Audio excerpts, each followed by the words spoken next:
Bienvenue dans cette vidéo qui vous permettra de trouver la fréquence d'utilisation optimale d'une antenne et de mesurer, à l'aide d'équipements spécialisés, son rapport d'onde stationnaire, soit le SWR. Donc présentement, je suis branché à distance dans l'analyseur de spectre à travers un réseau local, ce qui me permet d'être éloigné de mon analyseur de spectre et de mon antenne, car mon corps et les éléments autour de l'antenne vont influencer son fonctionnement. Donc, pour faire les vérifications, assurez-vous d'être assez distant de votre antenne, minimalement quelques mètres. Ne soyez pas à côté de votre antenne. Donc, étant branché à distance dans le Spectrum Analyzer, je vais faire les configurations de l'équipement avec ma souris. Donc, l'antenne qu'on teste présentement, c'est l'antenne numéro 5. Et selon vos recherches, la plage de fréquence de l'antenne utilisable était de 406 MHz jusqu'à 512 MHz pour l'antenne numéro 5. Donc, à ce moment-là, je vais aller dans le menu Settings au niveau du track générateur. N'oubliez pas, l'analyseur de spectre est déjà branché tel qu'indiqué dans le document avec l'antenne à tester déjà en place. J'allume le track générateur. Il me trace une courbe. La courbe en réponse de mon antenne. Afin d'avoir un signal un petit peu plus stable, on va aller enlever l'atténuation au niveau de l'analyseur de spectre pour un 0 dB. Donc, on voit que la courbe est tracée de manière un petit peu plus claire. Donc, qu'est-ce que représente cette courbe-là? C'est la courbe de réponse en fréquence de mon antenne au niveau de sa puissance réfléchie. La puissance qu'elle fait réfléchir vers l'analyseur de spectre. Donc, on voit clairement qu'en début de bande, dans le coin de 410, 412 ou 415 MHz, l'antenne réfléchit moins de puissance vers le moniteur de service. Donc, elle en absorbe plus pour en transmettre plus. Cet endroit-là représente la fréquence d'utilisation optimale de notre antenne. Un autre endroit où elle pourrait être utilisée, c'est au milieu de l'écran. On voit qu'il y a une pointe qui est un petit peu plus basse que les autres. Ça serait une bonne fréquence pour utiliser notre antenne. Mais la meilleure fréquence, c'est ici, en début de bande. Donc là, je veux connaître cette fréquence-là avec le marqueur. Pour le faire avec la souris, on ne peut pas rouler le marqueur comme qu'on fait avec le moniteur de service ou la roulette généralement. Je suis assis devant mon ordinateur. Je m'en vais dans le menu marqueur, peak. Donc là, il m'a déposé le marqueur sur la pointe la plus haute. Moi, je veux l'inverse. Je veux qu'il me dépose le marqueur sur la pointe la plus basse. Je vais aller dans les configurations des pics. Je vais choisir le pic minimum. Je retourne dans config.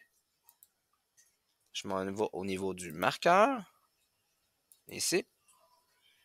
Je le mets à off. Et par la suite, si je retourne dans le marqueur et je choisis marqueur pic, et voilà, il m'a fait la bonne sélection.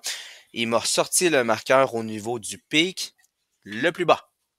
Et là, je peux lire en haut en droite la fréquence qui est, dans le fond, qui est ma première découverte, qui est la fréquence d'utilisation optimale de mon antenne. Dans ce cas, ça serait aux alentours de 415 MHz. Donc, pour faire la manipulation suivante, je vais corriger un peu l'affichage pour me concentrer sur le spectre autour de 415 MHz. Donc, je m'en vais dans fréquence. La center frequency va être 415,045333 MHz. Ils viennent me mettre le pic au centre. Et par la suite, je vais diminuer le span pour avoir une visu seulement sur cette dent-là, si on pourrait dire. Là. Donc là, je m'en vais au niveau du span. Et avec un span de 1 MHz, ça devrait le faire. Donc 1 MHz. Et voilà. Donc ça, c'est l'affichage un petit peu zoomé, si on pourrait dire, de la pointe négative que j'avais au niveau de ma réponse. Et regardez qu'est-ce qui se passe là, présentement. J'ai un élève, c'est très intéressant, fort probablement qu'il y a un élève qui marche effectivement. Il y a un élève qui marchait dans le corridor face à mon antenne. Donc on va attendre. L'élève va quitter la zone officiellement. La porte vient de se refermer. La réponse en fréquence de l'antenne est en train de se stabiliser. Donc, je vais me dépêcher avant que l'élève revienne. Donc là, je veux faire apparaître une deuxième trace. Je m'en vais au niveau des settings. La trace. OK. Donc là, c'est la trace. La trace jaune, c'est la trace A qu'on voit. Je vais faire sortir la trace B. Je me mets en trace B. Oups. Minimum hold. J'ai comme un petit défi au niveau du moniteur de service, ou au niveau de la page web. Donc, j'ai relancé. Donc là, il a choisi la trace B. Ça va. Je me lève et je débranche l'antenne.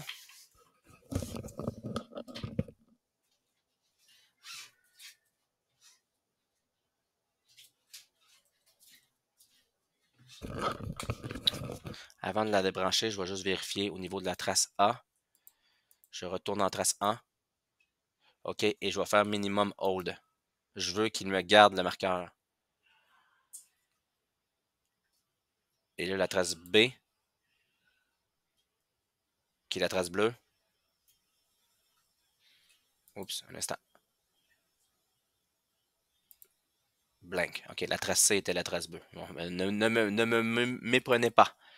OK, la trace A, c'est la trace jaune. Je vais faire sortir la trace B. OK, donc présentement, on voit qu'elle n'apparaît pas. Elle est en blank. Je me lève et je débranche l'antenne.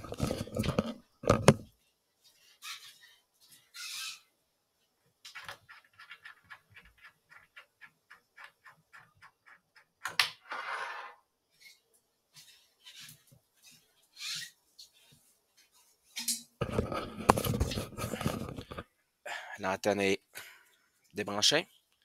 On va aller sur View et par la suite Clear Right.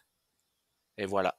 Donc là, il vient de me retracer la deuxième trace et ceci représente finalement 100% de la puissance réfléchie qui est de retour vers l'antenne.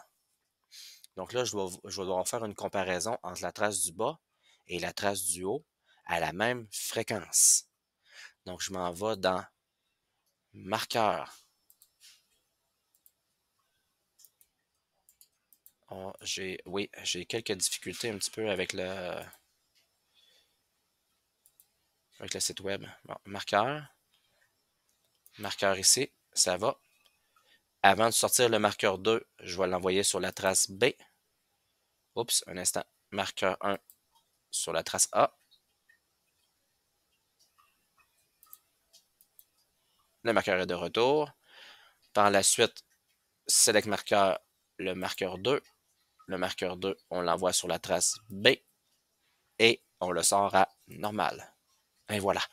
Donc, ici en haut, j'ai mes deux valeurs de marqueur qui sont figées dans le temps à la fréquence de 415 MHz, qui est clairement la fréquence d'utilisation de mon antenne. Faites-vous-en pas si le marqueur n'est pas tout à fait au bon endroit, là, dépendamment de la manipulation et du bruit électromagnétique qu'on peut avoir autour du site.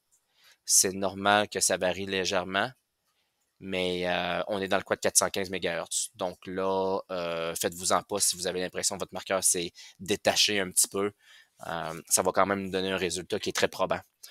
Donc à ce moment-là, je vois les deux valeurs au marqueur, moins 34 dBm et moins 97 dBm. Et dans le document, la différence entre les deux valeurs, c'est une valeur de perte de retour, le return loss. Et avec cette valeur-là, on peut faire le lien avec le rapport d'onde stationnaire de votre antenne.